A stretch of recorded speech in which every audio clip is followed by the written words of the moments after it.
পৃথিবীর সবচেয়ে সুন্দর এবং দামি গিফট আমার কাছে ফুল। আমার কাছে মনে হয় পৃথিবীর কোটি টাকার গিফটও এখানে হার মেনে যায়। আমার এত বেশি ভালো লাগে, এটা বলার মতো না।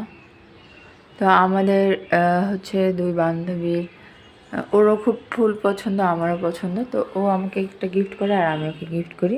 দুইটাই এখন আমার বাসায়, দুইটাই আমার এখন। তো যাই হোক, আপনাদেরও কার কার এরকম ফুল ভালো লাগে? আসলে ফুল সবাই পছন্দ করে না, সবাই মনে করে যে ফুলটা দিল 2 দিন পরে হয়তো ডাস্টবিনে চলে যাবে। কিন্তু এই 2টা দিন যে আমি কি এক্সাইটেড থাকি, এই ফুলের যত ভিডিও, যত ছবি আমি আপলোড করি এবং উঠায় রাখি, হাজারো স্মৃতি আমাদের এখানে থাকে। এটা আমার অনেক বেশি ভালো লাগে, যেটা আমার বিগত কত ভিডিও এবং ছবিতে আপনারা দেখতেই পেয়েছেন। আমি গাছ ফুল খুব পছন্দ করি। সেটা আমার এই বাগানে, ছোট্ট একটা বাগান। আমি সবসময় চেষ্টা করি যে এখানে গাছ লাগাতে।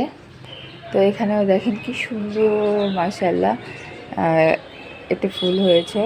ছোট্ট একটা টবে আমার কত ফুল হয়ে গেছে, আলহামদুলিল্লাহ। আর এটা লাগিয়েছে রজনীগন্ধা, এটা রাবার বুট, এটা রঙ্গন, এগুলো, আর একটা বেলি।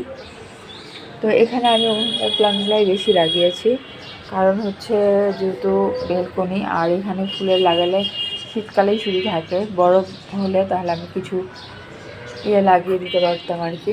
তো আজকের আকাশটা কি সুন্দর নীল না?